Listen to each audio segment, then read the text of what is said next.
etortzeagaitik. Bakizu oroituz Portugalete legintzen gara temak atateko interesgarri guritzako eta memoria historikaren buruz bebai. Beno, gure nartien dekogu Altair Makaida, Getxon jaiota 1985an, historiako lizentziatu baguna, historia garaikideko masterra eta bere master lan amaierak helburu Pedro Madariagaren Rekalderi buruz idartu. Egiten dituen jarduera desberdinen artean, Erdi Aroko garaikidearen ikerketa nabarmentzen du Euskadin. Eta geur Pedro Madariaga Rekalderen buruz berba egingo duzku. Badakizue moduen Pedro Madariaga 13 zelaian konzentrazio esparro egon zan eta beren artien matau zen. Eta guren artien bai suertez dekogu familiarra dauzela guren artien. Comentaba que es licenciado en Historia, máster en Historia Contemporánea y el último trabajo que hizo del máster nuestro compañero Altair Makaida, verdad, hizo trabajo sobre Pedro Madariaga Recalde. Bueno, ahora mismo está haciendo estudios sobre la Edad Media en Euskadi y hoy tenemos la suerte de que nos hable sobre Pedro Madariaga Makaida, que como he dicho antes estuvo en 13 campos de concentración, sobrevivió a todos ellos, entre ellos el de Mauthausen, y tenemos la suerte también de tener entre nosotros familiares de él, Loli Madariaga, que es la hija de Pedro, Itziar, Jone, Bejo, Uzquiza Madariaga, que son nietas, Iñaki Peña Madariaga, que es mi nieto, y José Luis Landa Madariaga, también familiar. Pues tenemos una suerte de que podéis estar entre nosotros y bueno, pues que Altair nos va a contar más sobre el. Recordaros que tenemos una exposición también del 22 de octubre hasta el 1 de diciembre en la Casa Torre de Portugalete, con amplio horario, y va a ser sobre Adolfo Martín Callejo, un pintor de Portugalete, Arri, conocido por el nombre de Arri. Y bueno, ya sabéis que hoy estamos intentando sacar del olvido a personas importantes de la cultura que por diversos motivos políticos no han sido ni reconocidos ni vista su obra. Así que os animamos a que os acerquéis. Altair nos va a hablar cerca de una horita y luego haremos un pequeño turno de preguntas. Eskerrik asko da zuegaz, Altair.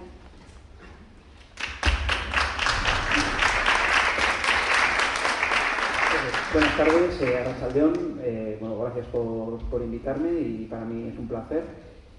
Y bueno, os voy a contar un poco el periplo de Pedro Madariaga, pero antes, para entrar un poco en contexto y como de formación mía histórica también, pues os voy a exponer un poco lo que fue el tema de los campos de concentración, el exilio y tal, para que una vez que empiece con la historia de Pedro Madariaga, pues sepamos un poco dónde estamos, ¿no? Para empezar me gustaría hablar de los propios relatos, ¿no? Cómo las víctimas empiezan a contar sus vivencias, porque tenemos que tener en cuenta que cuando termina la Segunda Guerra Mundial, de los únicos que se habla son de los resistentes, los guerrilleros, los partisanos, la gente que ha combatido, y se considera que los que han estado en campos de concentración han sido capturados, bueno, se sienten como humillados, es como... No se exalta, es una realidad que fue así. Sin embargo, a partir de los años 60 aparece una obra muy famosa que le hizo el italiano Primo Levi, que era Secuestro un uomo, que él ya habla de su experiencia y digamos que eso abre un abanico a otras personas que se atreven y comienzan también a contar sus historias. En España, claro, tenemos que tener en cuenta que había una dictadura y lo que se publica, prácticamente se publica en Francia, y llegan algunas publicaciones, digamos, de extraperlo, llegan, ¿no? Pues por ejemplo, como podría ser el Triángulo Azul, los republicanos españoles en Mauthausen o los Años Rojos. Tras la muerte de Franco, se abre un periodo nuevo en el que empiezan a aparecer más publicaciones de este tipo, incluso a nivel autonómico, pues aparecen Els catalans als camps de nazis, de Montserrat Roig, o incluso tenemos el libro del 88 de la Segunda Guerra Mundial y los vascos, de José Miguel Romaña, donde hay un capítulo que es el horror de los campos de exterminio y habla de los vascos. Luego es verdad que durante los 90 se pierde un poco el impulso de contar estas historias, y es a partir del siglo XXI cuando en 2003 aparece una publicación, Los españoles en el Holocausto, vida y muerte en los campos de concentración alemanes, de Wingate. Y luego será muy importante también el libro aparecido en 2005, que es este que tenemos aquí, que es el libro memorial. Aquí aparece un listado de los deportados, donde la gente podía buscar a sus familiares, y digamos que está considerada una de las obras más importantes. Y luego, a nivel de Euskadi, pues tenemos en 2007 que apareció el libro del campo de Gurs, el campo vasco, de Josu Chueca, que era sobre todo un campo de francés, donde se juntó a muchos, bueno, hubo ayer una conferencia, no sé si...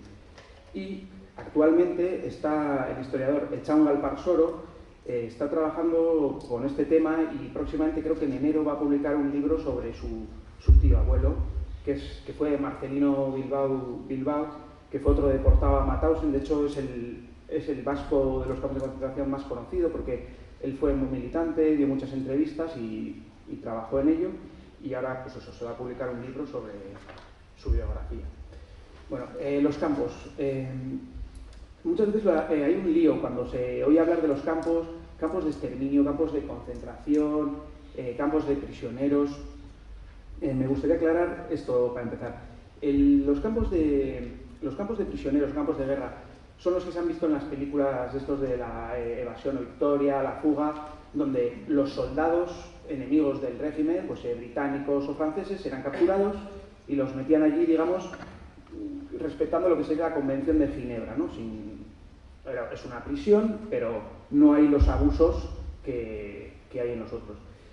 Luego están los campos de exterminio, que estos son unos campos que se hicieron exclusivamente, son factorías de muerte, donde entraba la gente y los mataban. No había, o sea, esa misma mañana que llegaban, pues los metían a las cámaras de gas, y estos pues son los conocidos como Sobibor, Chelmo, Belzec, Majdanek o Auschwitz-Birkenau. Normalmente a la gente que se llevaba a estos sitios eran los que el régimen nazi consideraba que no les servían para trabajar, ni no tenían ningún tipo de explotación, los consideraban un problema y los llevaban a los campos de exterminio. Y luego estaban los campos de concentración o de trabajo, que es Mauthausen, es este caso. Estos campos surgen en el 33, nada más los nazis toman el poder.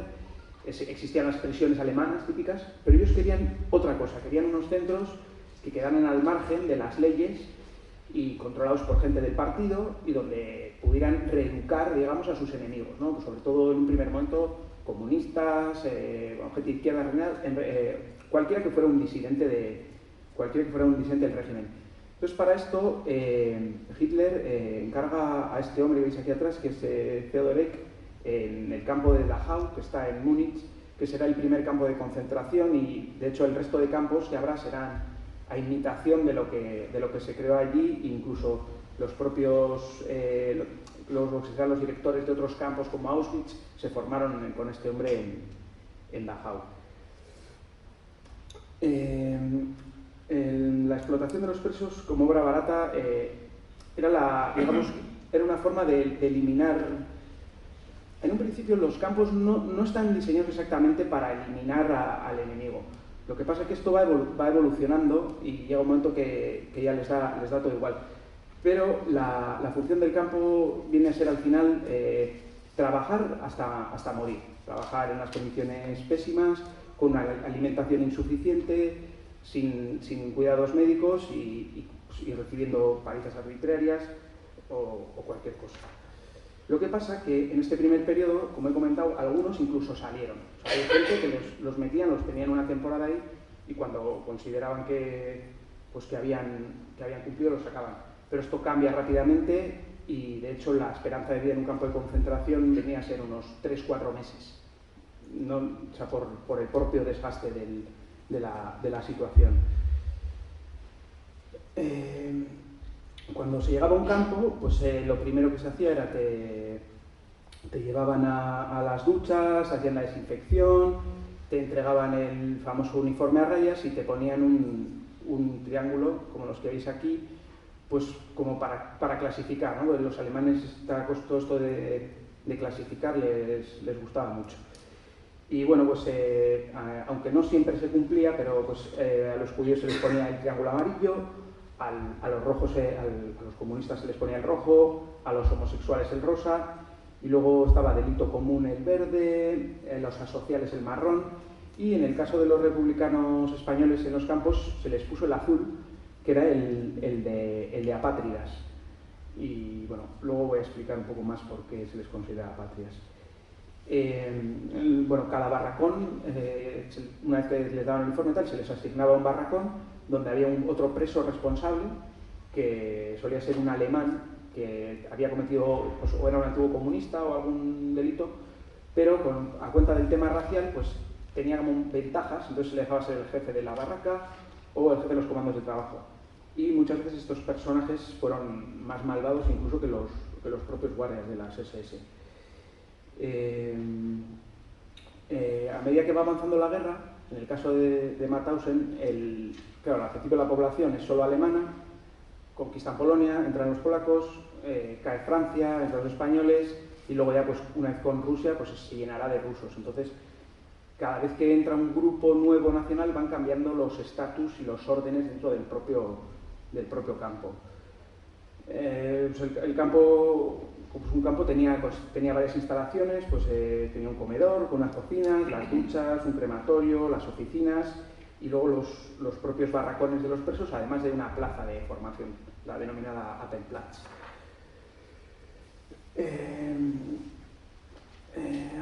Debido a la masificación de los campos, a los propios campos grandes como Mauthausen les surgieron otros campos pequeños, pero estaban, digamos, administrados desde el propio campo. Y en el caso de Mauthausen le sale un campo pequeño, que es el campo de Gusen, que acaba siendo un campo más grande que el propio Mauthausen y en el que las condiciones eran peores. Luego entraré un poco también en materia con Gusen. Bueno, pues con el final de la guerra en el 45, las SS dan cuenta de que tienen 700.000 presos en sus campos y el avance ruso hace que los mueven hacia el interior de Alemania, que se producen las denominadas marchas de la muerte, donde se obliga a cientos de presos a caminar por la nieve días y días desde Polonia a Alemania con un montón de muertes. Y luego hay que tener en cuenta también que la liberación en muchos casos, cuando se cogen las estadísticas de los muertos, no se tiene en cuenta todos los que han fallecido en los siguientes 5 o 10 años pues temas de hígado, infecciones pulmonares, un montón de consecuencias del internamiento que luego quedan fuera de la estadística, ¿no? Y con este tema de los campos quería dar una pequeña anotación sobre Auschwitz. Auschwitz empieza como un campo de concentración, un campo de trabajo, de explotación, al que luego se le añadirá una instalación al lado, que es el Auschwitz-Birkenau, que es donde pasean a las personas. Entonces, en el caso de Auschwitz, tendríamos un campo de concentración y un campo de exterminio en un mismo sitio. ¿Cómo acaba una persona como Pedro Madariaga de Portugalete en los campos nazis? Bueno, pues entonces, como sabemos, la guerra civil, cuando la guerra civil termina, muchos de los militantes y combatientes acaban en Francia. Y claro, ¿qué pasa? En la guerra civil el bando nacional ha recibido el apoyo de los fascistas y de los nazis. Entonces, es cuando en el 39 acaba la guerra, todo este grupo que se traslada a Francia, piensan que en Francia aunque pueden ser mejor o peor recibidos, pero que no están. Francia es una democracia, no es Italia, no es Alemania, no es España, entonces no tienen por qué temer al fascismo. Pero claro, en mayo del 40 los alemanes invaden Francia y todas estas personas, todos estos exiliados republicanos se quedan bajo la tutela de la Gestapo. Claro, los alemanes no saben muy bien qué hacer con esta gente, porque realmente les da igual. Entonces hablan con Madrid y, oye, pues les preguntan, oye, tenemos a 8 con unos 10.000 presos aquí, y desde Madrid dicen que no, que esos son rojos y que les da igual, que no los consideran españoles, así que pueden hacer con ellos lo que les dé la gana. Y los alemanes, pues lo que deciden hacer es lo que hacen con la gente que no consideran, digamos, de respetar, o como podrían ser los combatientes franceses o los británicos. Entonces pues, se decide mandarlos a Mauthausen, que tampoco no se sabe muy bien por qué se les manda a Mauthausen, pero allí acaban la mayoría. Respecto al colectivo vasco, de los 8.000 republicanos españoles, tenemos documentados alrededor de 200, 250, más o menos 250 personas que se les puede buscar con nombres, apellidos y seguir. Pero es verdad que probablemente sean más, no sé si 50, 100 más, pero que son más, vamos, estoy convencido.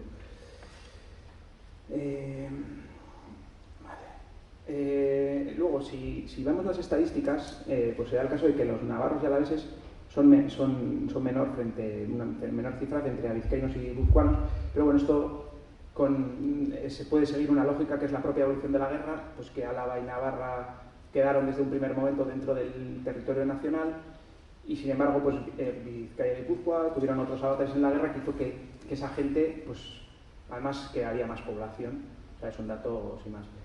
Y luego hay dos perfiles de vascos en los campos de concentración. Unos son el primer grupo que está en los campos de concentración franceses o está trabajando para el ejército francés y los capturan en el 40. Este grupo sean los que peor lo pasen y donde menos supervivientes hay, porque son los que más se van a comer los 5 años, y además en los primeros 2-3 años las condiciones en los campos fueron peores que luego. Y luego está un segundo grupo, que son otras personas que han escapado, digamos, a esta primera captura de la Gestapo, pero que durante la guerra, pues en el 42, 43, 44, en algún momento pues alguien les denuncia o por cualquier cosa acaban en manos de la Gestapo y los mandan a los campos. Solo que en este caso este segundo grupo no son ya enviados sistemáticamente a Mauthausen como pasaba con los primeros.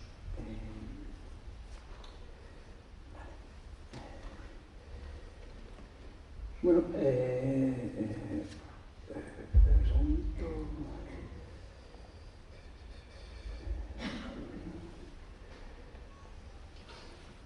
Bueno, a pesar de que hubo vascos en campos como Dachau, Auschwitz, Neuengamme o Buchenwald, como he comentado, la mayoría fueron mandados a Mauthausen y a su anexo que he nombrado antes, que es Gusen, que es un campo que está, es que son como 3 kilómetros de distancia de Mauthausen.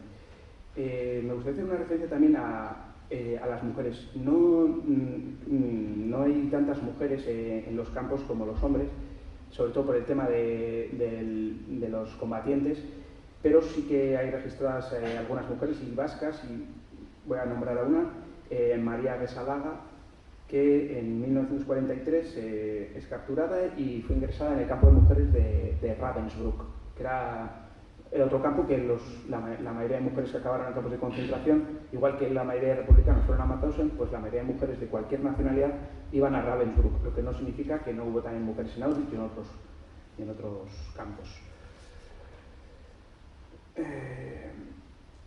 Con la llegada de la liberación tenemos que alrededor algo más de la mitad del colectivo de vascos había muerto, y probablemente sea más porque los desaparecidos habrán muerto, y podríamos decir que la mortandad podría rondar un 70%.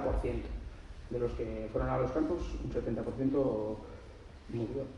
Y luego, claro, al colectivo republicano o español y a los vascos, en comparación a otras naciones, les pasaba otra desgracia, que fue que al terminar la guerra no pudieron regresar a sus casas, o no como el resto de internos, porque la mayoría de internos volvían a sus patrias liberadas y en muchos casos con cierto reconocimiento, y estas personas, pues bueno, muchos se quedaron en Francia directamente, algunos fueron volviendo en los años 50, 60, otros no volvieron porque tenían ya a sus familias, y otros volvieron con el fin de la dictadura. Así que este es un colectivo que sufrió comparativamente con el resto de naciones de presos de los campos, pues sufrió un doble agravio. Y ahora, antes de empezar con el tema de Pedro, os voy a hacer una pequeña explicación de Mauthausen, aunque quiero aclarar que Pedro estuvo en Mauthausen y en Dachau, que luego lo hablamos. Vale, Mauthausen está en Austria, no es Alemania. Y los nazis no toman el poder en Austria hasta el 38. Ellos ya tenían, en Alemania ya tenían un modelo desarrollado del campo de concentración para castigar a los disidentes del régimen, y básicamente lo que hacen es, como ahora tienen un nuevo territorio, pues quieren introducir el sistema de campos en Austria. Entonces, simplemente lo que hacen es, cogen a un grupo de prisioneros de Dachau, del campo de Múnich, y de allí un oficial de Franz Eyreis, que había estado formado por el hombre que os he comentado antes, lo nombran director y instalan el campo de Mauthausen cerca del pueblo de Mauthausen. Y hay varias razones. La primera y principal es que junto a Mauthausen está la cantera de Wienergraben, que es la cantera histórica donde la ciudad de Viena, en la capital de Austria, ha extraído los mármoles para la construcción de edificios, calles. Entonces, evidentemente pones el campo al lado para explotar a los presos con la cantera. Luego da la casualidad que Mauthausen tenía un nudo de ferrocarril y de comunicaciones muy importante, por lo tanto les venía muy bien para llevar a la gente, para sacar las piedras, y finalmente es un sitio bajamente poblado, entonces se daban todas las condiciones que querían los nazis, ¿no? Pocos testigos, un sitio al que poder explotar y con buenas comunicaciones. Al principio, igual que en los campos alemanes, los internos son los enemigos del régimen, comunistas, asociales y gente así, pero de nacionalidad, digamos, germana. Con el 39, con el comienzo de la Segunda Guerra Mundial, llega el primer grupo de polacos y al año siguiente llegan los españoles. Entonces tenemos que para el periodo 40-41, en esa época, que es cuando ingresan unos 5.000 republicanos españoles. El campo contaba con unos 20.000 prisioneros. Por lo tanto, al principio de la Segunda Guerra Mundial, en Mauthausen, digamos que 1 de cada 4 presos es un republicano español. Claro, con eso, que eso también les permitió crear cierta solidaridad. Ha habido un poco de mito, se ha exagerado un poco, pero sí que hubo cierta fraternidad y se ayudaban en lo que podían.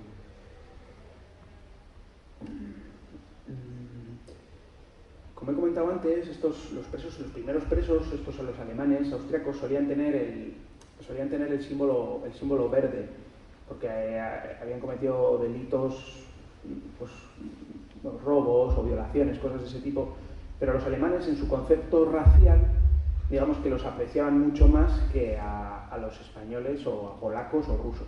Entonces les dieron ventajas y les dejaban abusar de otros presos a cambio de que los controlaran, de que se chivaran, de que hicieran como de guardias, ¿no? O sea, eran presos que hacían la labor de los guardias, y normalmente eran estos presos alemanes.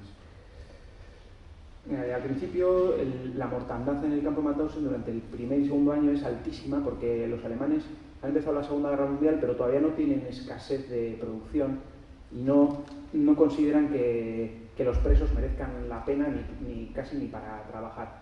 Entonces, la mortandad en los 2 primeros años, hasta que llega una directiva de las SS en el 42, que les dice que necesitan sacarles mayor rendimiento a los presos, y entonces baja un poco el nivel de los abusos, pero en el primer periodo eran bastante más altos.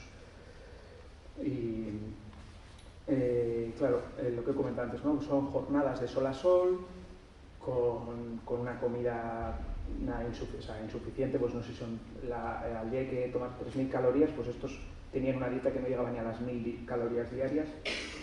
Y claro, a esto sin ningún tipo de... hay una atención sanitaria, pero es muy básica, y luego las palizas de los juegos que hacían los guardias, pues igual estaban en la cantera y jugaban a ver quién derribaba más presos a porrazos, o ese tipo de cosas que claro, acortaban mucho la esperanza de vida de los internos.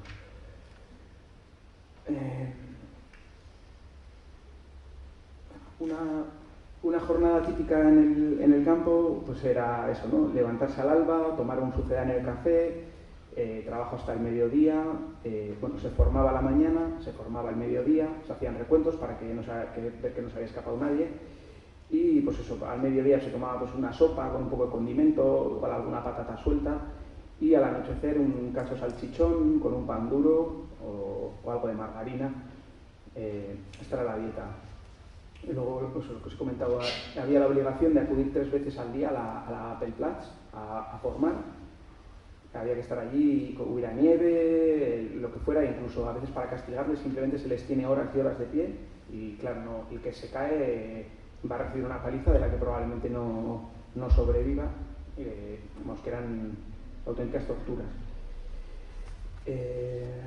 Los que sobreviven del primer periodo son pocos, pero lo que hacen hay que tener en cuenta que los campos de concentración es un sitio donde para sobrevivir hay que ser muy astuto o hay que buscarse mucho la vida. Entonces, la gente que sobrevive en este primer periodo son los que han conseguido meterse en la barbería, en las cocinas. O sea, toda la gente que hace trabajo fuera, en la cantera, los trabajos fuera, la mayoría murieron. Y los SS pues, tenían diferentes métodos, ¿no?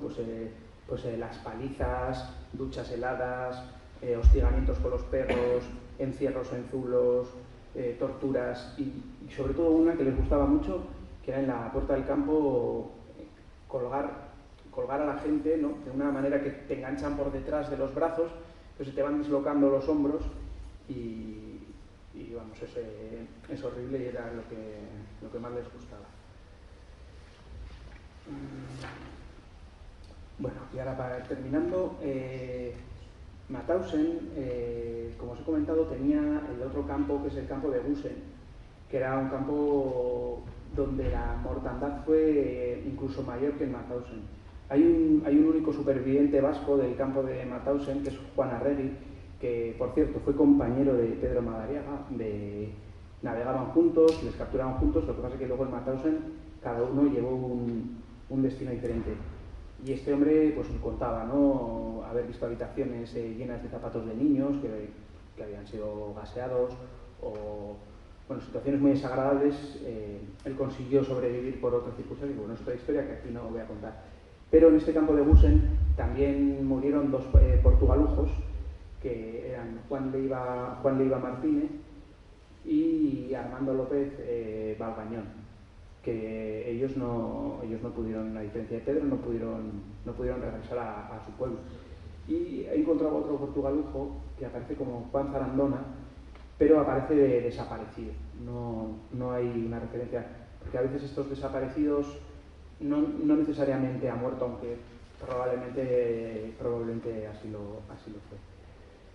Y este castillo que veis aquí en la imagen era otra instalación anexa, digamos, compartida con Mauthausen, que esto empezó como un centro de eutanasia. Los alemanes traían aquí a los deficientes, a los que no consideraban aptos, digamos, y los tenían una cámara de gas y los gaseaban. Y como Mauthausen no daba abasto, tenía tal cantidad de enfermos, de muertos y eso no daban abasto, pues tenían un camión donde montaban a la gente, los traían aquí al castillo y aquí directamente los gaseaban, pero vamos, que los traían aquí simplemente para matarlos porque en el propio Mauthausen no daban abasto. Y al final los americanos llegan a Mauthausen el 5 de mayo, los SS habían huido la noche anterior y el comandante del campo, Franz Ayres, había huido a una casa que tenía en los Alpes. Los norteamericanos con algunos presos del campo que habían trabajado en la casa, porque claro, él se los había llevado pues de esclavos para trabajar en su chalet ahí en la montaña. Entonces estos presos sabían dónde estaba el chalet en la montaña. Lo van a buscar, el comandante sale corriendo, le meten un rafagazo de ametralladora y le hieren, llega al campo y bueno, en el campo muere. Y los presos, que le tenían muchas ganas, al final se consiguen colarse en la habitación donde está el cadáver y lo cogen y lo lanzan a unas verjas que había allí y le hicieron unas pintadas y bueno, fue una pequeña venganza, pero vamos, así como muy, muy simbólico. Mauthausen al final de la guerra contó con 50 subcampos y tenía, cuando terminaba la guerra, unas 80.000 personas reclusas. De los aproximadamente 200.000 personas que pasaron por Mauthausen, 130.000 nunca salieron, incluyendo 40.000 judíos. Y como he comentado, de los vascos internos en los campos, pues falleció algo más de la mitad del colectivo. Y bueno, y ahora con esta introducción ya metida y os habéis hecho un poco la idea de lo que son los campos y por qué vascos estuvieron en los campos a cuenta de la guerra civil, vamos a entrar en materia y os voy a contar el periplo de Pedro Madariaga. Quiero aclarar que yo conozco esta historia porque su nieta me cedió sus memorias, que tiene unas memorias escritas, y luego pues indagando en diferentes archivos pues he encontrado algunas cosillas. Él escribió un informe para el gobierno vasco cuando fue liberado. El compañero suyo, Juan Arregui, del que os he comentado, pues también escribió, hicieron varias entrevistas. Y luego en Alemania, pues en la embajada también han aparecido algunos documentos y más o menos que confirman todo lo que comentaba y se puede seguir un poco sus pasos. Pedro Madariaga Recalde nació en Bermeo el 23 de octubre de 1903. Su padre era un militante del PNV de este pueblo y ligado a las actividades marítimas. Y Pedro tenía también otros dos hermanos.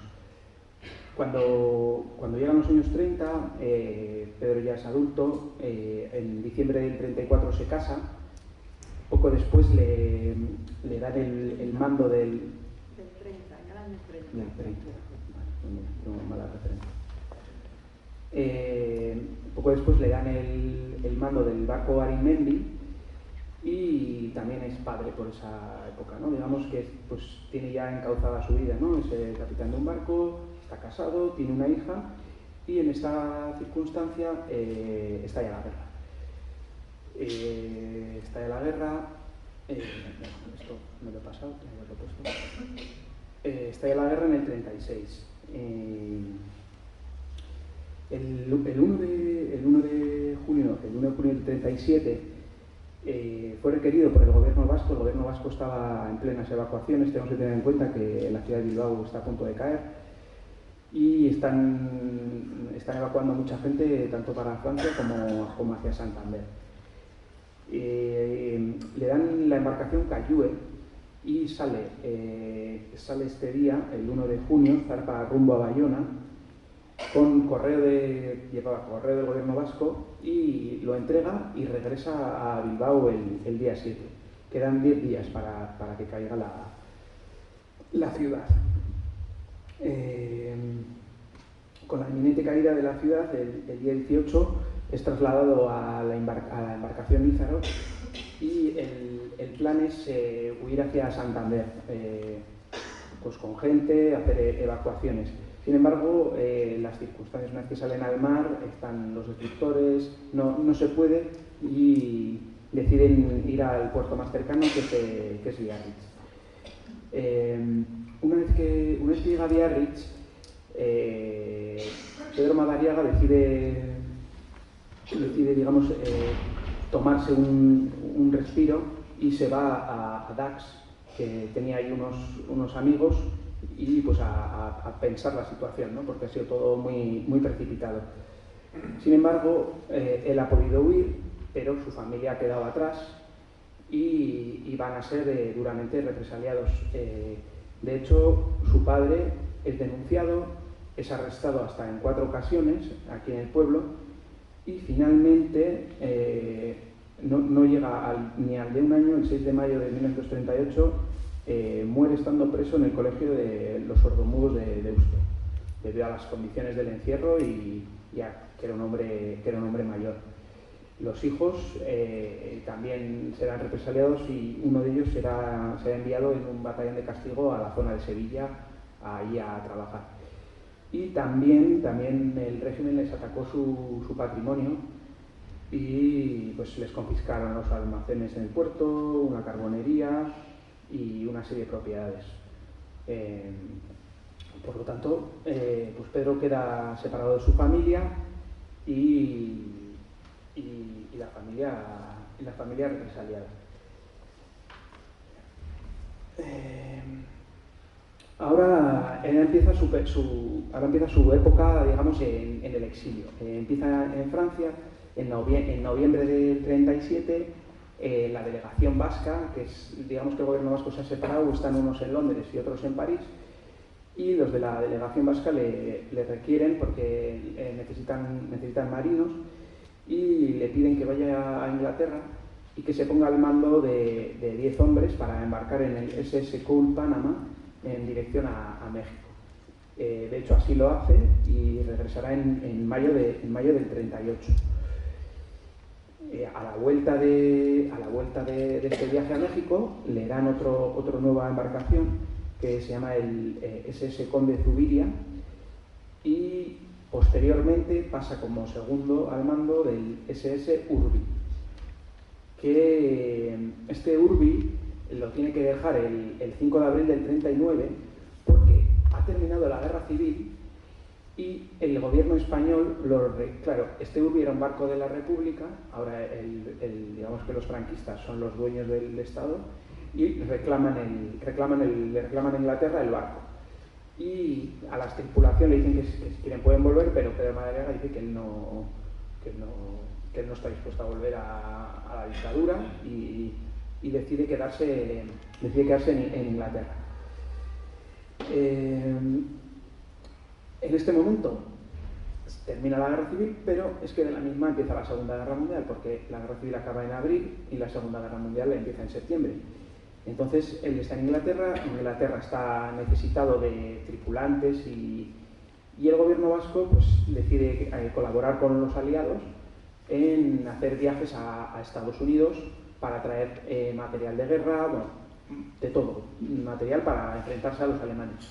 Entonces, pues Pedro embarca en el año 40, embarca en el SS Leónidas Cambanis y hace 2 viajes. Durante este año del 40 hace 2 viajes a Estados Unidos. Y lo que os he comentado, ¿no? Material, la guerra es una guerra total, material hace falta de todo, desde acero, grano, cualquier cosa. Al año siguiente, en el 41, siguiendo en este barco, tiene la mala suerte de que se encuentran con un convoy de submarinos. Ellos van en un convoy y se encuentran con un grupo de submarinos alemanes. Los alemanes, estos que se les llamaba los lobos de mar, se juntaban 6 o 7 submarinos para emboscar a un grupo de barcos. En este caso, reciben un impacto de un torpedo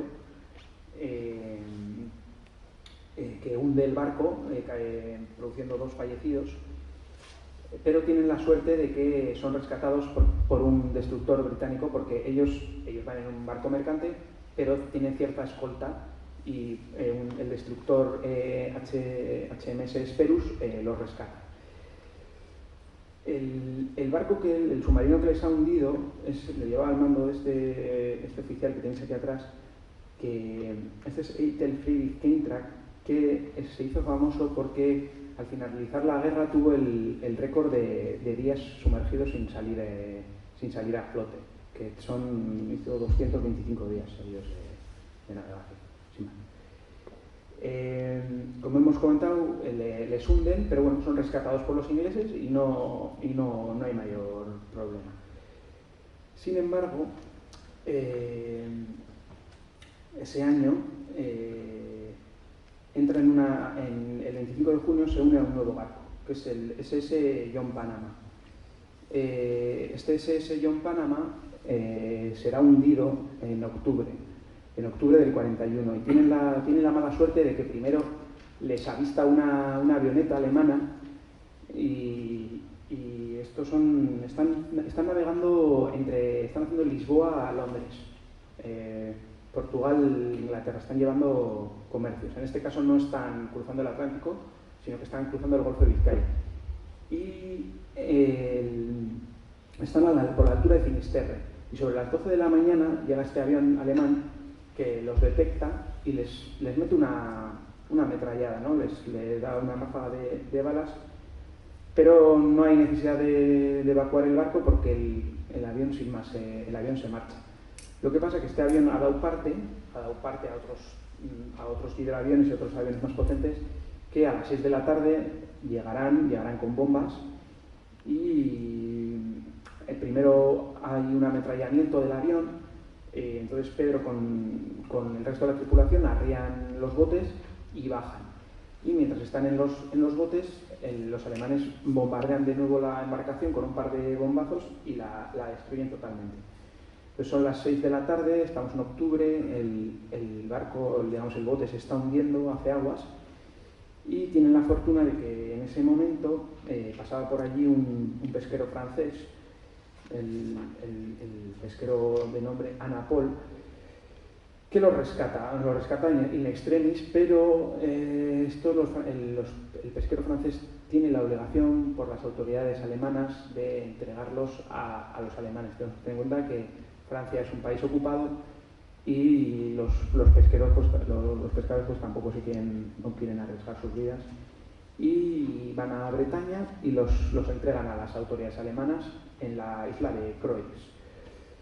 Ahora, desde este punto van a ser llevados a Alemania, pero pasando por campos también de internamiento franceses, ¿no? Pues pasan por el campo de prisioneros de Lorient, después pasan por el campo de Nantes, después pasan por el campo de Le Mans, después por París, y entran en Alemania llegando a Bremenhaven, que es este puerto que veis aquí, porque los alemanes, la costa que tienen es este tramo, en la zona de Hamburgo y Lübeck, y ellos, digamos que si igual que el ejército de tierra, cuando capturaba gente los gestionaba el ejército de tierra, pues si son enemigos capturados en la mar, pues los tiene que gestionar la Kriegsmarine, ¿no? Que es la Marina Imperial.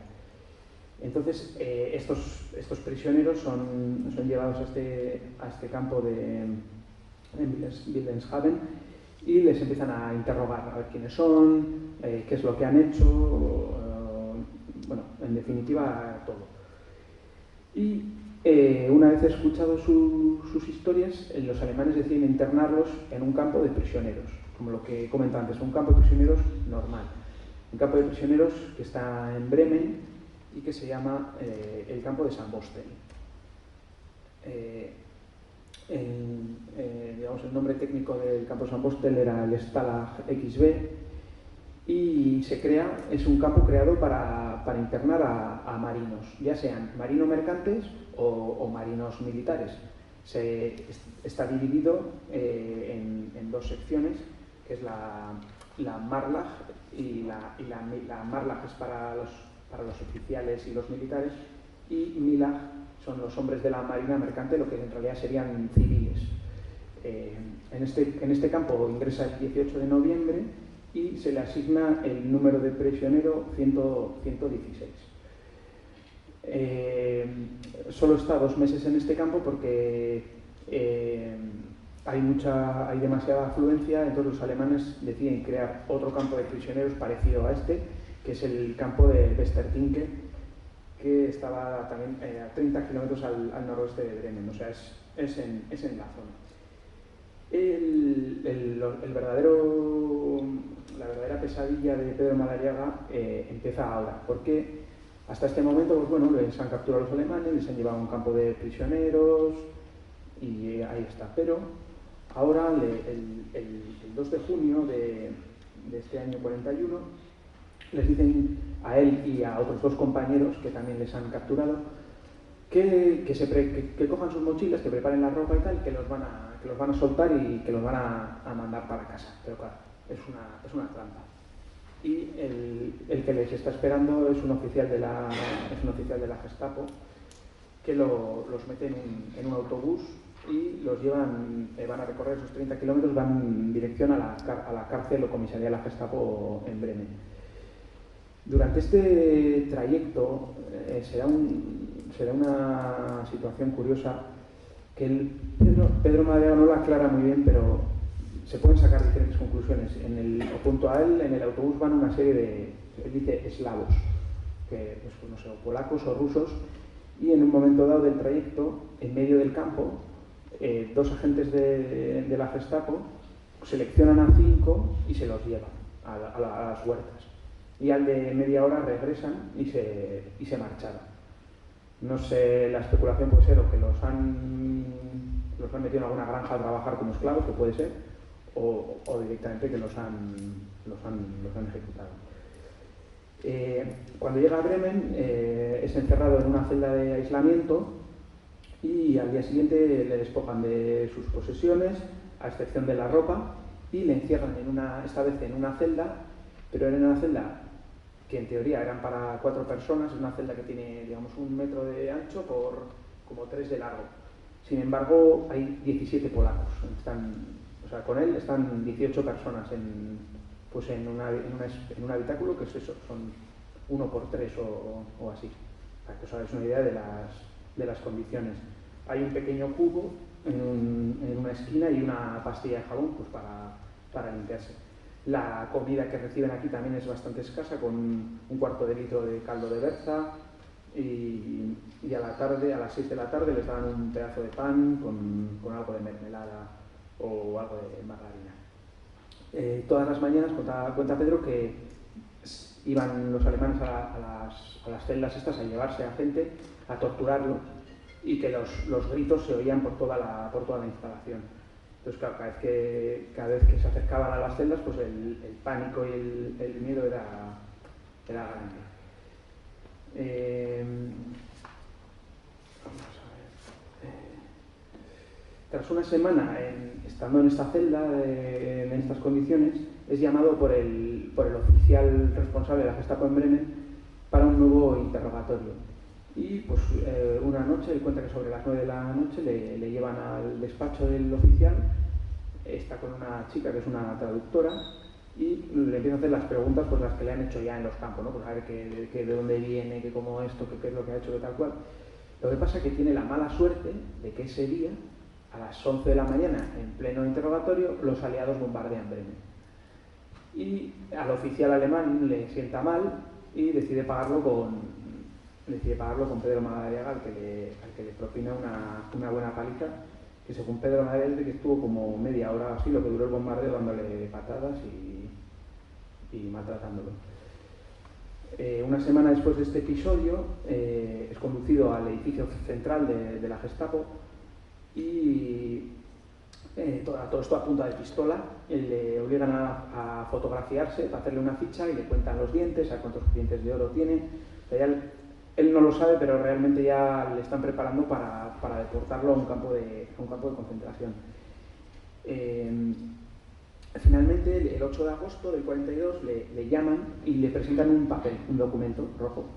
Claro, es un papel en alemán, él no lo entiende y se niega a firmarlo. Entonces sabía francés, sabía inglés, pero alemán no.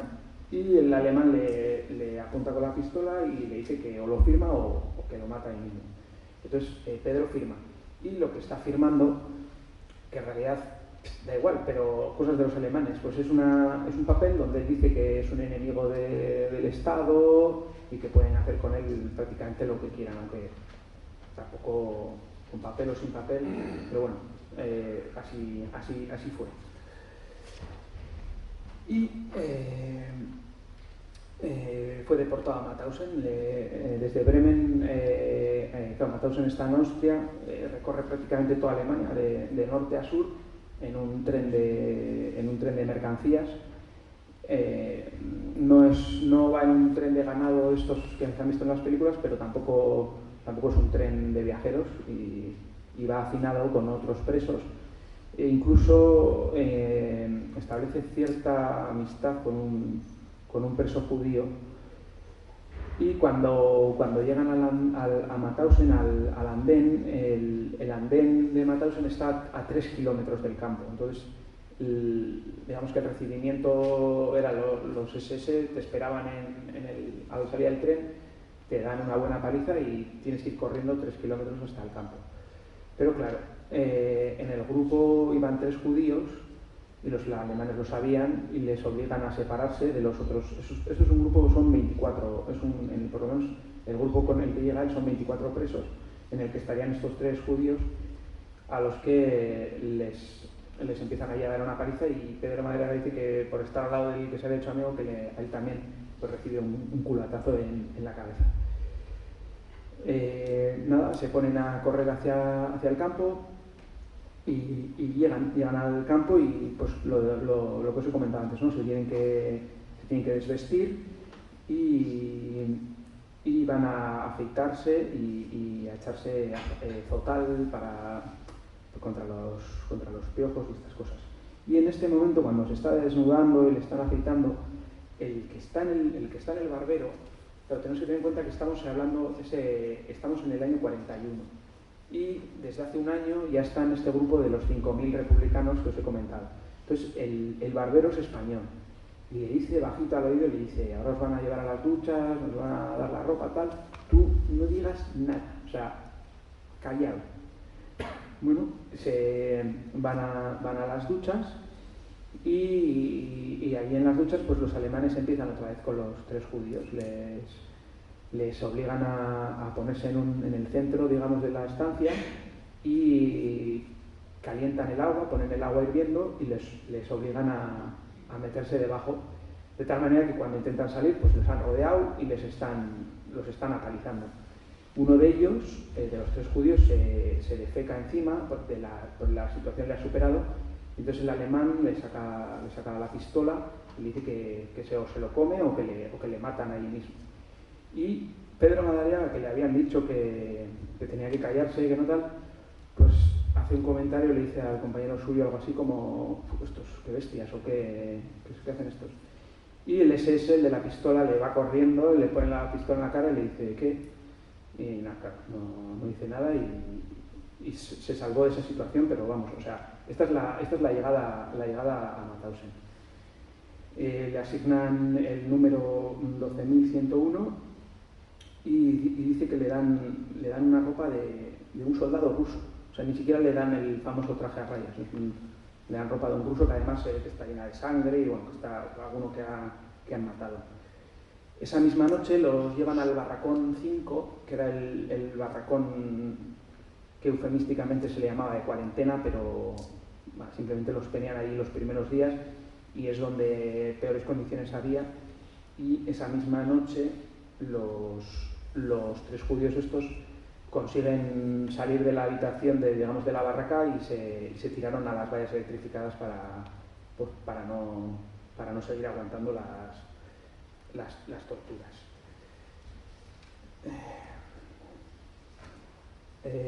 Bueno, una vez que al día siguiente toca la asignación de trabajos.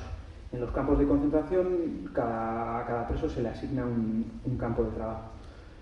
Pedro Madariaga se puede decir que, bueno, en parte tuvo un poco de suerte porque no le llevaron a la famosa cantera de Wintergraven, que no sé si igual alguno conocéis un poco el tema, las famosas escaleras de Mauthausen, la explanada desde donde los ejecutaban, bueno, hay unas historias terribles. Sin embargo, Pedro va al Russenlager, que es el denominado campo ruso, y claro, hay que tener en cuenta que los alemanes acaban de invadir Rusia y a los alemanes están llegándoles, pues, creo que durante este verano del 41, no sé si capturan 3 millones de soldados rusos. Y están adecuando el campo, están ampliándolo para reinstalar a todos estos rusos. Y esto es una zona que el trabajo básicamente es picar roca para rebajar un poco el suelo y aplanarlo y prepararlo. Entonces el trabajo de los presos era picar la roca y luego cargarlo en unas vagonetas como estas que veis aquí para ir retirándolo. Es un trabajo muy duro y incluso cuenta Pedro Madariaga que en una ocasión el capo, como os he comentado antes, cada grupo de trabajo o los barracones tiene un preso responsable, que es un alemán, y en un ataque de ira el preso alemán le rompió en la espalda una pala como la que veis en la foto, ¿no? Sin más. La jornada pues era eso, ¿no? Se levantaban con el alba, se tomaban y se sucedían el café, iban a trabajar aquí a picar piedras y a sacar vagonetas. Luego al mediodía el segundo recuento, a la tarde seguir trabajando hasta las 6 y a la noche pues pues eso, otra vez un poco de, pues un cachopán o un pedazo de salchichón y a dormir. A las noches, cuenta Pedro de Madera que todas las noches en los baños la gente se iba a morir a los baños, porque pues, estás en la cama, te encontrabas mal y pues te acercabas allí y todas las mañanas pues había de 3 a 4 muertos por barracón. Luego también comenta que es curioso que había una especie de solidaridad nacional o como, no sé, de responsabilidad que, digamos que si los españoles veían que había muerto un español, pues eran ellos los que se encargaban de los restos de llevarlo al crematorio. O si era un judío, pues lo llevaban los judíos. Bueno, esta es la situación. Lo que pasa es que nada, digamos que ha ingresado en agosto y al de unos pocos días tiene un problema de retención de líquidos y las piernas se le hinchan. Entonces va a la enfermería que estaba en la barraca o block 20. Y allí, bueno, le tumban, le sajan, o sea, le abren, todo aquello sale, dice que sale un líquido negro, ahí sale todo eso, y le ponen como una especie de unas gasas, o sea, no le cosen ni nada, le ponen unas gasas. Durante este momento, esta situación le salva de ser llevado al campo de Gusen, donde la mortandad era más alta. Porque cuando fue reclamado para ir al campo de Gusen, que se estaba formando en ese momento el campo, al estar herido en la enfermería, pues se libró de ir a Gusen y se quedó en Mauthausen y bueno, pues para bien o para mal, probablemente eso también le salvó la vida. Bueno, pues tras esta pseudo operación y de 8 días de estar en la barraca sin poder moverse, lo llevan de nuevo al Russenlager, al campo este, a picar piedra. Y tiene un incidente que a la postre será lo que le saque de Mauthausen. La cuestión es que está un día trabajando, está picando piedra con un barreño. La cuestión es uno tiene que colocar, digamos, el perforador y otro golpea con una maza. Entonces, en este momento él está en combinación trabajando con un preso judío. Y el trabajo de Pedro es colocar el hierro y el trabajo del judío es golpearlo. Están en esa situación, están trabajando y aparece un oficial alemán. Y el oficial alemán pues va ahí a divertirse un poco, a hacérselas pasar putas. Entonces el tío coge la fusta y la empieza a mover así, ¿no? Cerca de estos están trabajando como si no pasara nada. Entonces, en un momento dado, el alemán le hace como el amago de golpearle al judío y el judío falla en el golpe y le machaca un dedo de la mano a Pedro. Claro, esto es una situación un poco surrealista porque el judío piensa en ese momento que va a ser ejecutado por sabotaje, porque acaba de herir a un trabajador, que bueno, o sea, es todo así, ¿no? Sin embargo, el alemán se ríe y se marcha sin mayores consecuencias. Pero claro, Pedro ha quedado con el dedo machacado.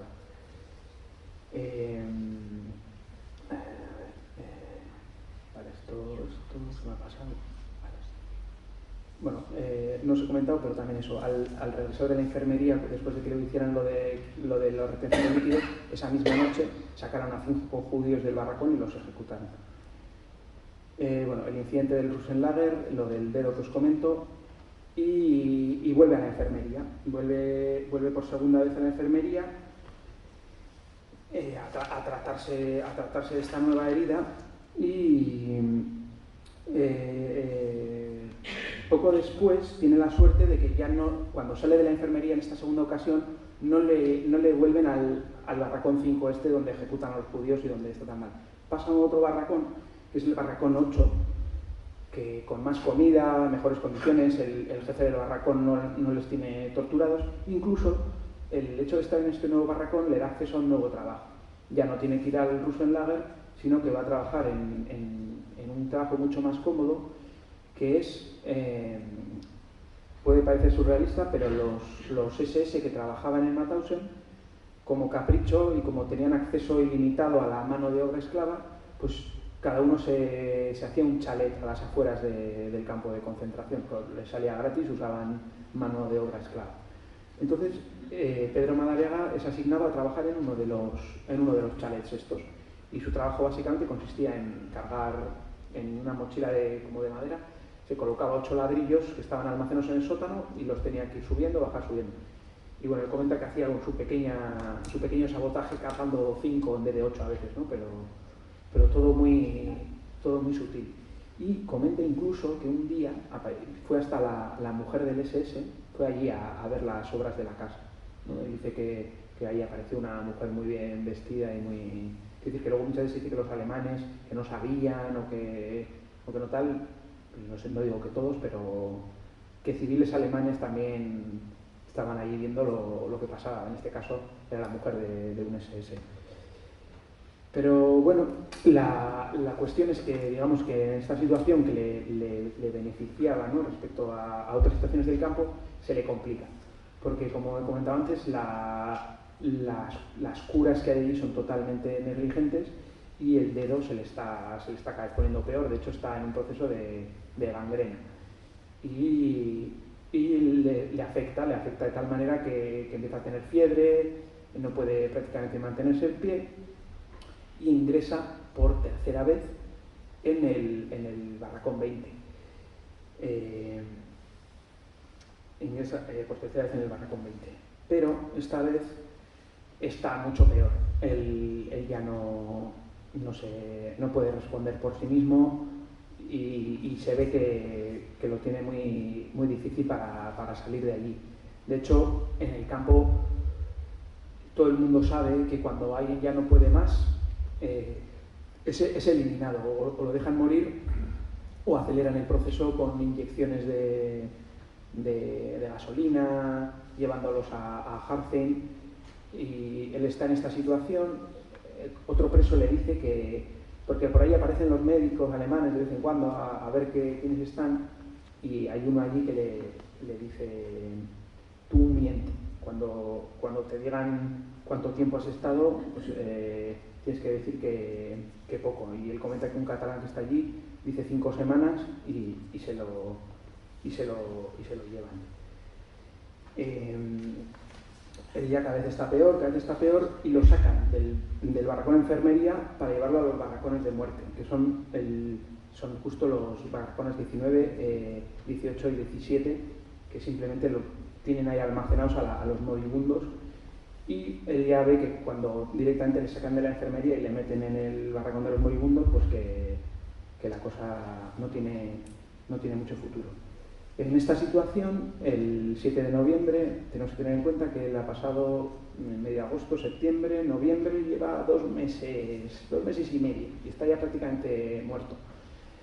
Llega un aviso de que va a haber un convoy con muchos de estos moribundos que se los van a llevar a Dachau. Y que allí los van a... Bueno, les dicen que es para rehabilitarse, que los van a llevar ahí a un sitio para curarse local. Ahí en el campo todos saben que es un eufemismo y que se los van a cargar.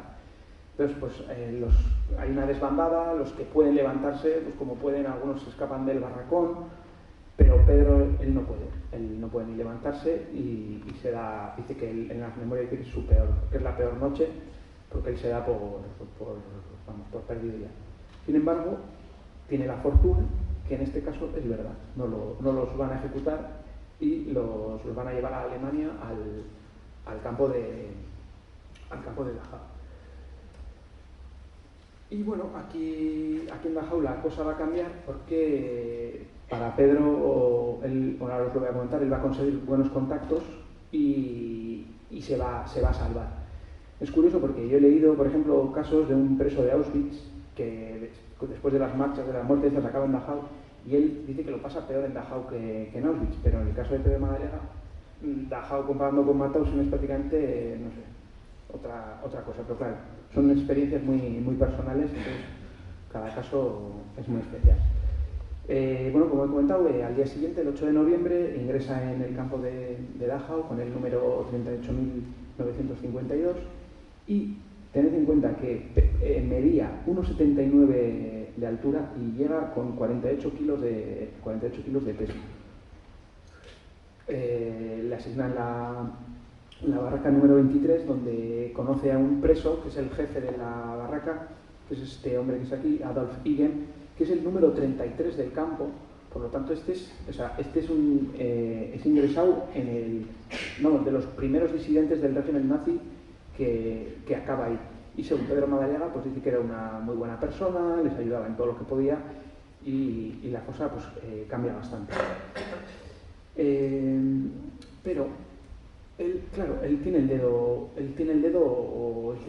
sigue con el dedo mal.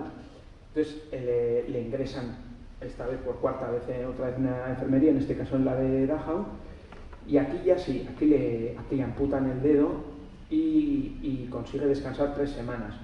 Además, da la casualidad de que uno de los médicos era otro preso, y era un preso alsaciano que pues, confraternizó mucho con él y le llevó un bote para hacerse unas curas sin que nadie se enterara.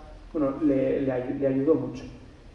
Y finalmente, bueno, ten en cuenta que estando aquí, vio como un preso ruso que estaba en una situación parecida con él, que le amputaron primero una mano, luego el brazo por el codo, luego el brazo entero y finalmente desapareció.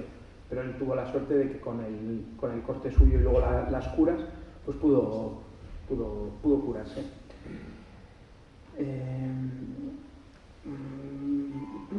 Vale. Al salir de la enfermería en Dachau, le instalan en el barracón este con Adolf Hitler, con el alemán que le está ayudando, y ese mismo enero del 43 estalla una epidemia de tifus en el campo.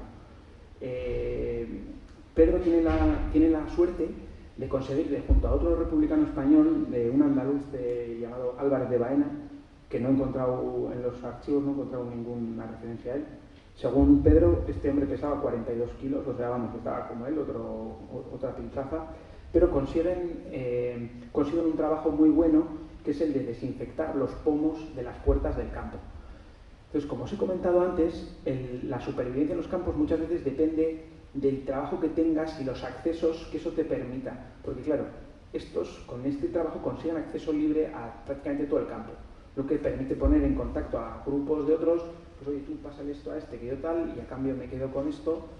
Y entonces, digamos que este nuevo trabajo les permite acceder a comida extra. Además, con esta excusa de andar por los campos, consiguen ir al barracón 24, que era donde estaban los brigadas internacionales, los alemanes y austriacos y esta gente que había venido a España a luchar por la República. Claro, una vez que en sus países, cuando regresan y los capturan, los ingresan en los campos de concentración. Entonces, según Pedro, en el barracón 24 habría unos 200 brigadistas. Y estos eran, pues bueno, tenían morriña, digamos, de la guerra. Entonces llegan a un trato con Pedro y con este Álvarez de Baena. Y entonces Álvarez de Baena cantaba canciones y Pedro las escribía en un papel y se las daban a estos, ¿no? Pues canciones de España, pues cosas para alegrarles el día. Y a cambio pues los brigadistas pues les daban algo de pan o algún cigarro, que era como la moneda no oficial de los campos.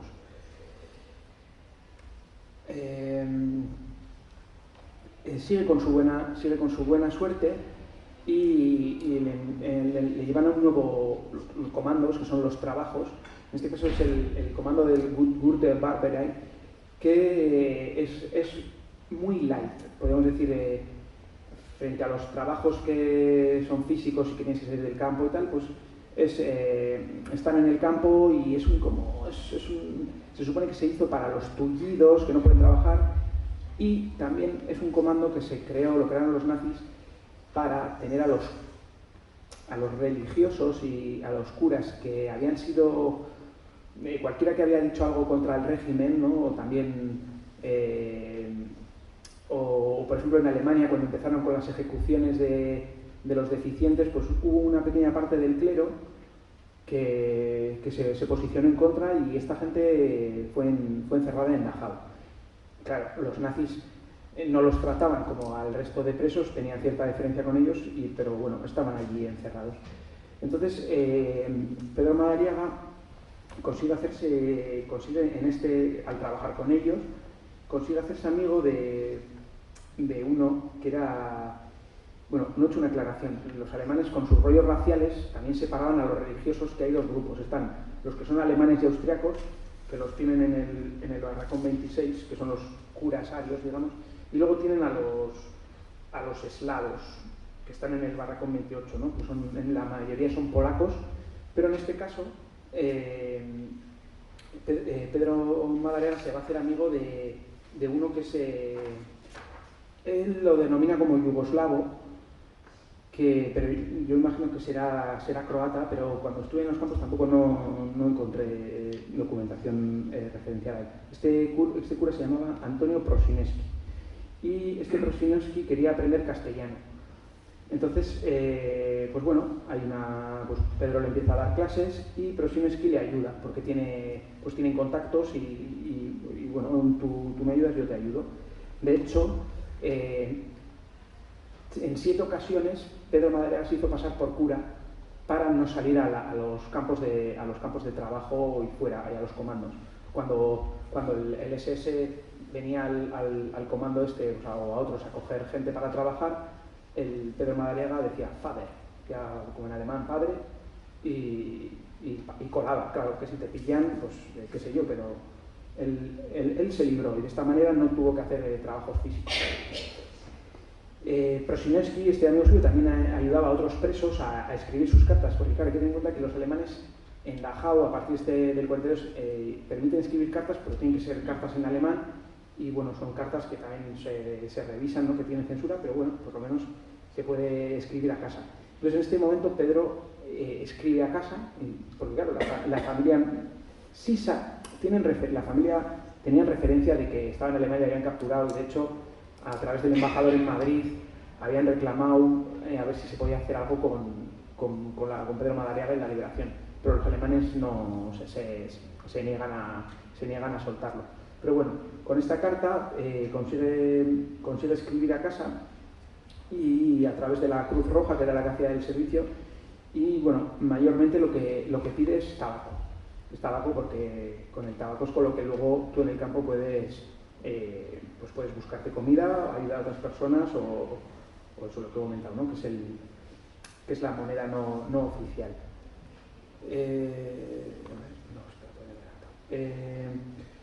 En el 43 él escucha rumores sobre experimentos con niños, pero no los ve directamente. Lo que él sí ve es como a un grupo de mujeres en la plaza del campo, en la Appelplatz, les colocan de costado y les introducen en el oído un patógeno.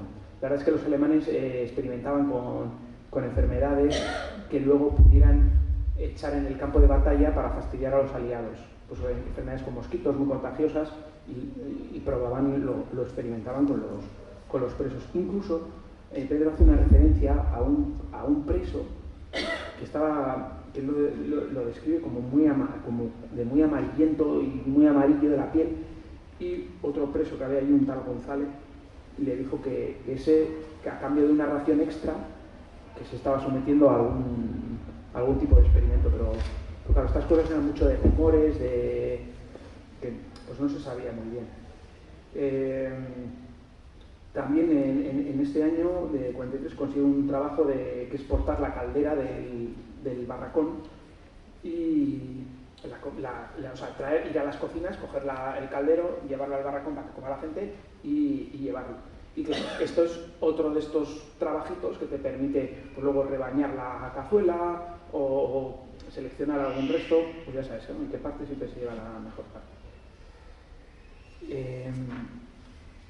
Bueno, llega el año 44, y fijaros, él mismo lo dice, tiene 65 kilos, o sea, si tenemos en cuenta que ha entrado con 48 como 2 años antes, pues ha recuperado casi 20 kilos estando en Dachau, ¿no? Pues señal de que él se ha conseguido crear una red de amigos y una situación que le está permitiendo sobrevivir, y además está recuperando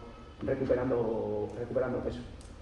También comenta, ¿no? Pues como algunas noches, que eran las más desagradables, pues aparecía los SS y hacían inspección sorpresa de piojos, y si te encontraban un piojo, que era muy habitual porque las condiciones eran insalubres, pues te obligaban a ir a las duchas, desinfección, y estar toda la noche allí para la mañana siguiente afrontar una jornada entera de trabajo. Y pues nos comenta que era una de las cosas que más le fastidiaba. También es curioso, habla de... Hay un pequeño plan de fuga que comentan. Están un día formando en la Appelplatz, se le acercan, bueno, ya había entrado en relación con un polaco, Martin Ankowiak, que este sí le he encontrado en los campos, y otro, un alemán llamado Francisco Braun.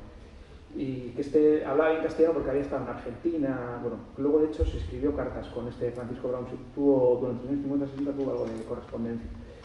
El caso es que estos le proponen, le dicen que van a pedir un traslado a un comando de trabajo que está cerca de la frontera con Suiza, que se llama Friedrichshafen, y luego desde allí lo que tienen pensado es un día de trabajo, escaparse y correr y cruzar la frontera suiza. Pero aquello quedó en nada, y de hecho Pedro cuenta que al de poco ya no les volvió a ver más en las plazas de formación, así que él tampoco sabía muy bien si ellos finalmente se habían escapado. Y bueno, ya estamos finalizando. Llega el año 45 y en febrero un oficial de las SS se le acerca y le dice que no le explica exactamente lo que ha hecho, pero le dice que le van a castigar. Y claro, el castigo típico del campo es te obligaban a tumbarte con una especie de mesa que se ve ahí, te bajaban los pantalones y te van azotando las nalgas con el gumi, que le llaman, que es como una especie de porra, y tú tienes que ir contando los porrazos en alemán, que suelen ser 25, y como te confundieras, volvía a empezar. O sea, pues él está asustado y le va a pedirle ayuda a Prosineski, al cura.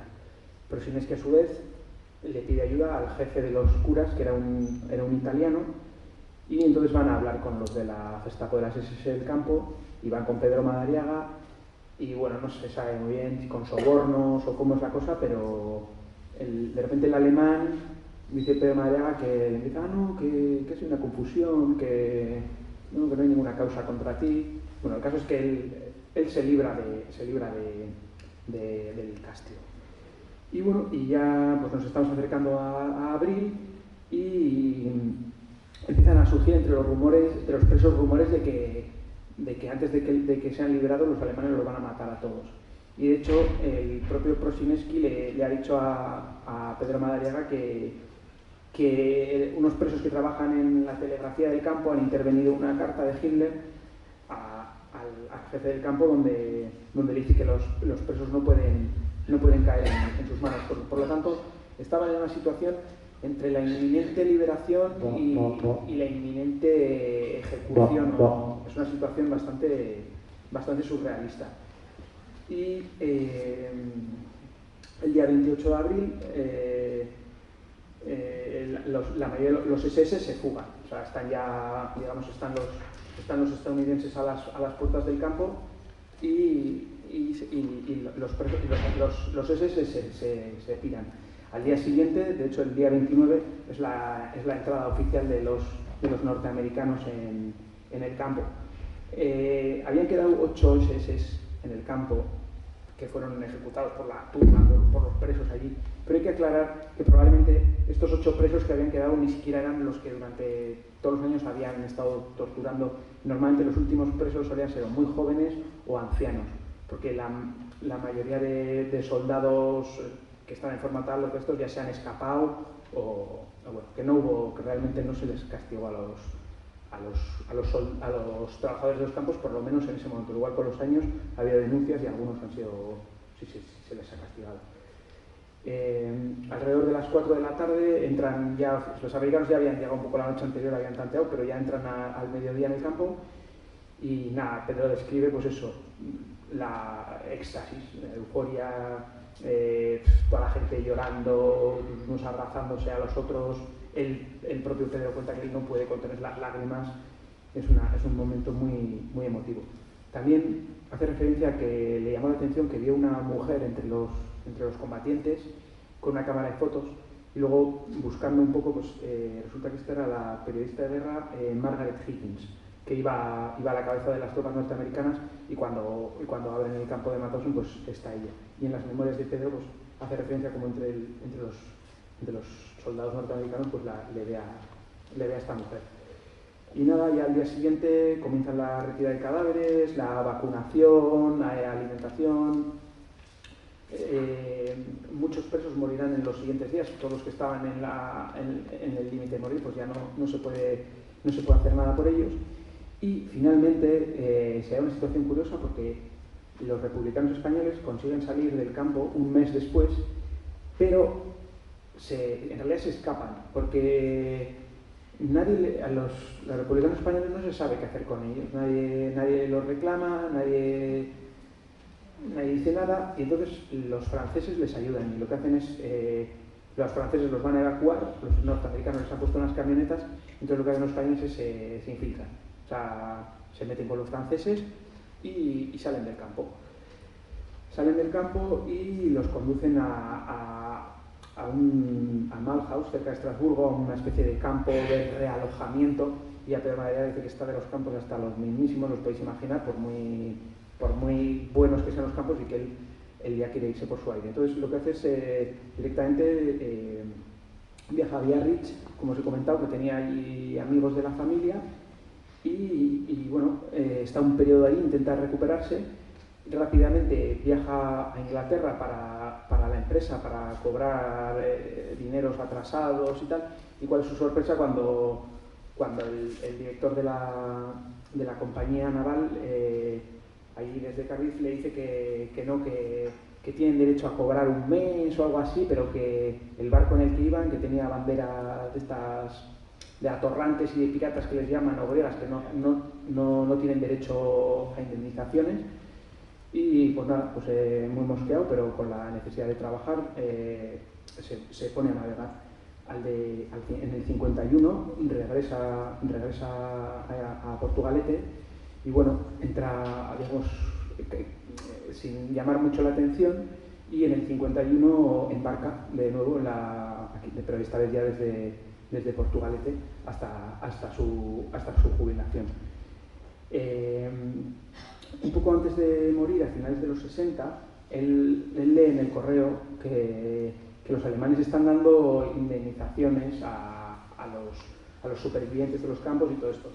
Entonces él, bueno, se mueve un poco, le llama a la embajada, hace algunas cosas, pero nada, en la embajada le dicen que ya se ha pasado que ha habido como un periodo o lo que sea, y que ya no tiene derecho a reclamar, ¿no? Y es algo que, bueno, que él en las memorias escribe que él no quiere dinero, ¿no? Solo quiere un resarcimiento, ¿no? Un perdón al gobierno alemán, y que dice que ni eso.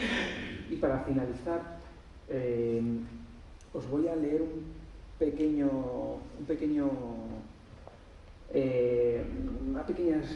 párrafo que él lo escribió con sus propias palabras sobre una reflexión final de lo que supuso todo esto. Y dice así: todo lo escrito es verdad, sin omitir nada, ya que en los campos de donde he pasado y las cárceles es mucho peor de lo que explico. No digo de las inteligible en Mauthausen, ni de los fusilamientos y los mandados a tirar desde una explanada a matarse a las piedras de la cantera, y mucho más. Y gracias también a que no llevaba la estrella de 6 puntos amarilla de los judíos, los cuales no tenían derecho a curarse. Podría decir mucho más de personas dignas de crédito que en Dachau formábamos o nos reuníamos juntos, médicos y otros que estaban en buenos comandos, como en la desinfección de blogs, de enfermos, o para revisar a todos los que entraban en transporte en el campo. Así doy fe de esto, perdono todo, pero lo que no puedo es olvidar, pues a veces me recuerdo, sobre todo cuando alguno hace alguna mención de los campos, pues en mi vida he pensado que habría seres humanos que mataban a la gente de la forma que se hacía, y dejar un tren en la vía en los coches de prisioneros para evacuar y morirse todos dentro de hambre en Dachau, como otras cosas, pues el crematorio no daba abasto a quemar y se hicieron zanjas, ya es bastante. Pues esto es todo.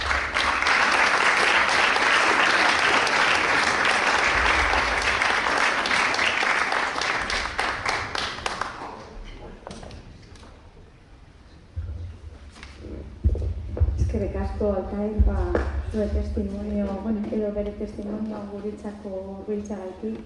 Muchísimas gracias también a la familia y a quienes habéis proporcionado estos datos, a él sobre todo porque ha tenido ganas y nos hemos quedado todos sobrecogidos porque esto es una pequeña parte de las miles y miles de personas que hubo, pero bueno, Oroituz Portugalete intentamos que esto llegue y nosotros contarlo para que no se quede en el olvido. Eso es lo que intentamos. Ya abrimos un pequeño, por tiempo, un pequeño espacio de preguntas. Si queréis, me decís y me acerco.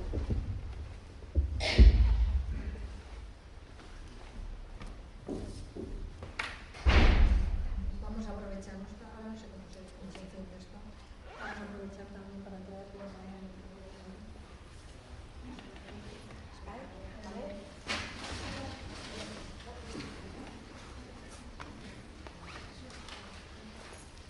a ver, la tecnología no es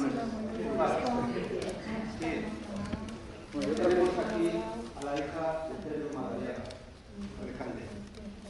Creo que quiere decirnos algo emotivo, porque son recuerdos de una niña, pero ella tiene algo ahí metido, que nos lo va a contar.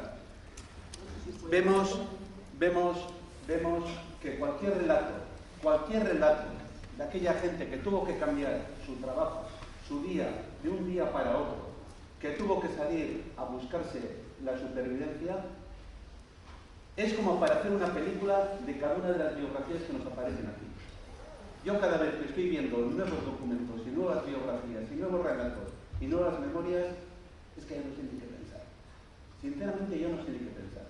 Se ha resumido en tan pocas líneas lo que fue ese drama personal y colectivo, en nuestro caso en Portugalete, que no hay vergüenza para que 80 años después lo estemos contando nosotros, cuando ha habido gente antes que nosotros que lo podía haber hecho con mejores medios y han tenido que salir estos documentos humildes, pero tan reales como la vida misma, para que nosotros los podamos traer aquí. La historia está llenada de muchos relatos, no sé lo que nos van a contar en el futuro, pero hoy día Pedro Madariaga a mí me ha dado ganas de llorar, os digo sinceramente. Porque todo lo que hemos leído de campos de exterminio, de miserias humanas, esto nos lo ha relatado de una forma humilde, sin rencor, pero con toda realidad. María Dolores, te vamos a bajar otro micrófono.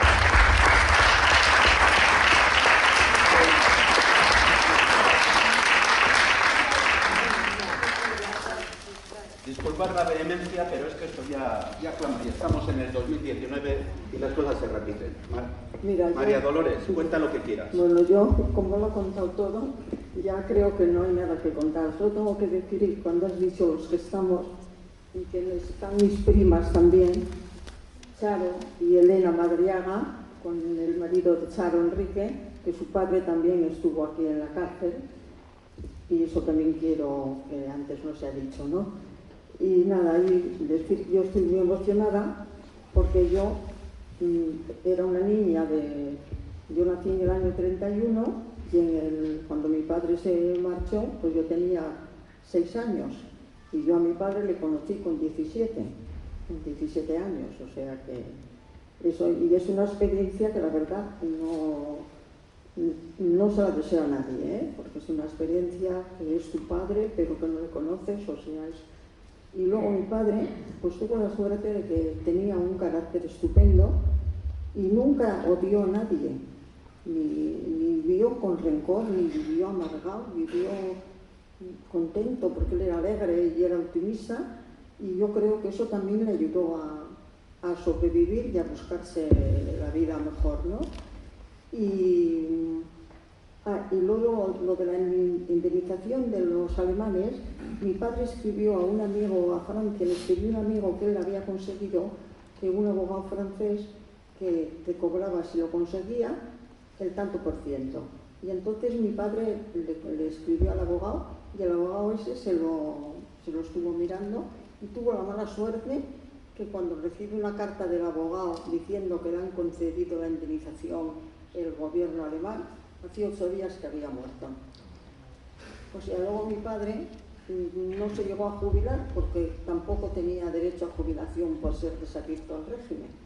Pero como estaba ya enfermo del corazón, pues hasta morir, pues no estaba jubilado, murió con 70 años, pero la compañía de revolcadores se portó siempre muy bien con él y hasta morir le estuvo pagando como si estuviese trabajando. Y no sé, no. ¿Qué? Que me dice Imanol que mi padre, antes de cogerle en el barco la segunda vez, no cuando le torpedearon, cuando le cogieron en el barco, los barcos pesqueros, había hablado con mi madre desde Lisboa. Y nada, y ya pues le dijo, mira, pues estamos huyendo de Inglaterra a Portugal y tal, pues bien, a ver si algún día nos podemos arreglar y no sé qué para poder ir o venir. Bueno, él no podía venir, desde luego. Y justo a los 3 o 4 días es cuando le cogieron prisionero. Y luego, claro, mi madre pues también pasó sola con nosotros porque estábamos hasta un año sin saber noticias, de que no sabíamos si vivía o si moría o si se había muerto. Y así fue la vida nuestra, con mi madre que era maestra y estaba en un pueblo de Cantabria, y allí pues allí estuvimos bien en el pueblo con mi madre de maestra, mientras mi padre pasaba todas esas peripecias. Pero sí que encontré documentos, hay una reclamación de la embajada española que es de este hombre, y incluso claro, de la embajada alemana. Es que luego tengo que decir, se me ha olvidado decir que a mi padre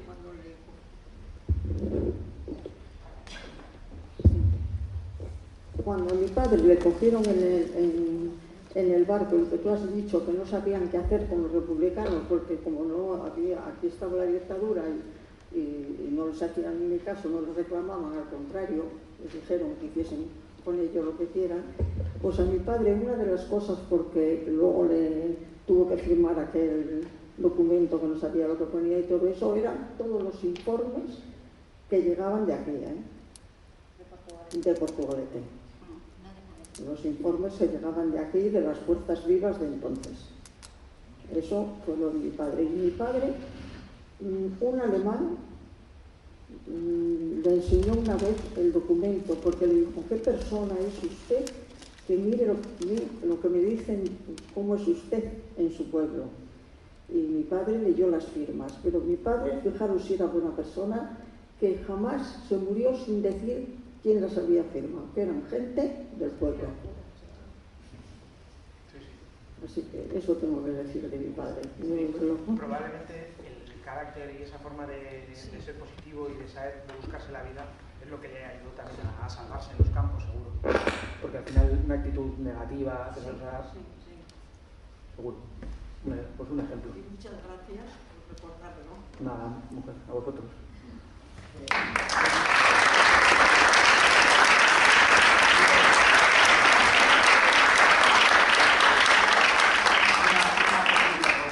Ese hombre tenía un don de gente de la pega, porque cuando volvió en el 50 hay unos remolcadores donde había trabajado antes de la guerra, en la cual participó con la comprensión y el apoyo de todos los compañeros circulantes que tuvo, donde pasó la década de los 50 y 60, que eso no ha contado, pero con el apoyo de todos los hombres, la circulación que le conocía. Y la maestra en Santander, y aquí también estuvo de maestra de Tuberia, que tiene aquí varias alumnas. Ella. Sí, está claro que que tenía facilidad para hacer amigos, o sea, y se ve porque también en las relaciones que hacen los campos, con tanta gente con la que se relaciona, pues así es. Pues bueno, sí, sirva nuestro homenaje hacia él. Y José Manuel, ¿tienes alguna pregunta? Bueno, más que una pregunta, quería dar un poco de información general, para que se sepa el trabajo que se ha hecho previamente aquí con Pedro Madariaga y su diario. El diario se publicó por primera vez en la Biblioteca Digital Portugal el 10 de diciembre de 2015. Desde entonces está disponible para todo el mundo que lo quiera. Y antes, el 26 de julio de 2015, apareció un resumen en el blog del diario. El resumen lo hizo Ocasio Munari, a partir de unas transcripciones y correcciones que hicimos entre varias personas, incluyendo a Roberto Fernández y Rubén Lasallas, ya que el texto original era bastante difícil de digerir. Luego, respecto a los portugalujos que has mencionado, que estuvieron en campos nazis, pero no sobrevivieron a ellos, son... Sí, es igual.